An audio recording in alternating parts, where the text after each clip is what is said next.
our Canadian guy okay? Oh, Oh, always. absolutely. Yeah. Always. Good. Fun and Yeah. crisp, Yeah. Okay. Yeah.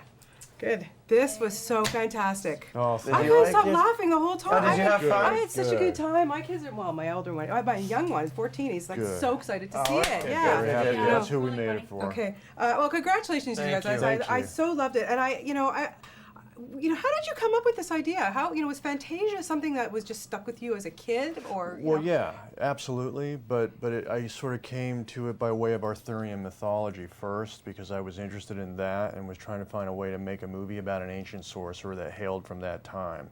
And then I suggested that idea to a friend of mine on Next, Todd Gardner. We were shooting that movie, and he said, "I've got it, Sorcerer's Apprentice." And then we started developing it and got a script. And then I sent it to Jerry Bruckheimer because I felt he was really the perfect person to put it on a fast track. Yeah, and you know him so well. Yeah, and I know him, we're friends, and I knew that he would do something with it that would be big and entertaining and sexy and fun and full of laughter. And so we brought in John Turteltaub, and that's how it happened. And then you get to be the apprentice. It's pretty special. Okay, now I know for a fact that when you were 15 years old, you snuck in to Con Air. This is true. You are a Nick Cage fan. How can I not be? Okay, so you're on set with this guy. Yeah. What are you like, fainting the whole time? It's pretty special, man. Like, when you get to finally work with somebody that, kind of made you want to be good, you have one of two reactions can occur. You can either sort of wilt in the presence of greatness and just fail and fall flat on your face, or it makes you try harder than you've ever tried. It makes you want to be better than you've ever been. And so for me, it was just this absolute treat of 6 months getting to work with an icon of my time, and also just as somebody I get along with real well.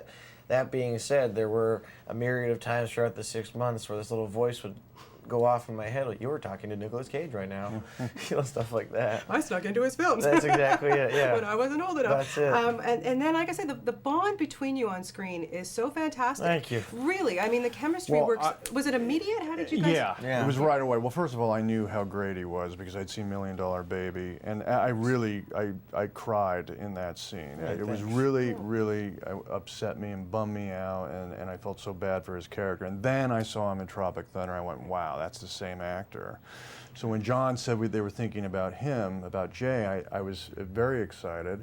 I met him for the first time at the read-through, and then I heard the voice, and I became aware of that he was a movie star because he has one of those great imitable voices that all great stars have that last generation after generation. Thanks, Nick. On top of which, as I started to riff with him, I realized he was a jazz actor, and he could come up with anything and throw it at you and surprise you, and that was delightful for me because that's how I like to work. So there was always electricity on the set, magic on the set. It's pretty special. Yeah. And, I think he and I are kind of cut from the same cloth. This is a man I have a great deal of affection for, and it's somebody I just get along with. And some of my happiest moments from the 6 months are stuff that had nothing to do with the scenes we were shooting, just the various conversations we had. We basically just got to nerd out for 6 months, you know what I mean?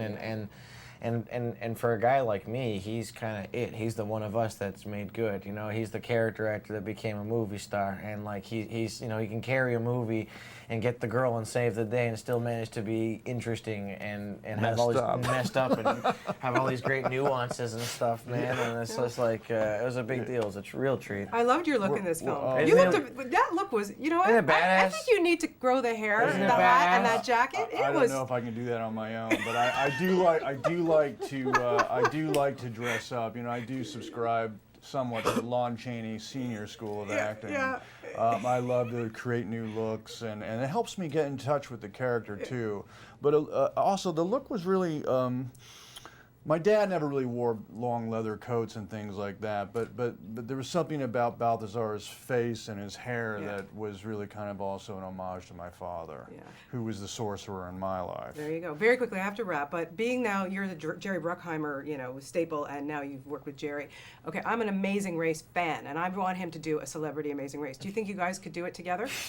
Celebrity Amazing Race. The Amazing Race. Yeah, sure. Yeah, why not? Yeah, if we have time, I think you're going to be real busy, and I'm busy. So there you go. But I'm a great backpacker. Yeah. and I'm all legs, so I can walk real quick. You might have to do it through Romania, which is where I'll be in November. But, Would you bungee jump though? No. No. No, Would I you? mean, I think we get both it. know the answer to that question. I No. get it. I get it. There's no muscle in my body that tells me to jump off a bridge No. or out of an airplane. No, same here. I'm not wired with that. You know, I don't need to prove anything to anyone. Yeah. But I But still I th- would hang glide. Okay, so you'd be a good team. But anyway, congratulations. This is such a you. great Thank movie, you. and best of luck. You have a franchise here. There's no question. Hey, thank you so so much. much. so Lovely great to seeing see you you. too. We'll see you soon. Good to Thank see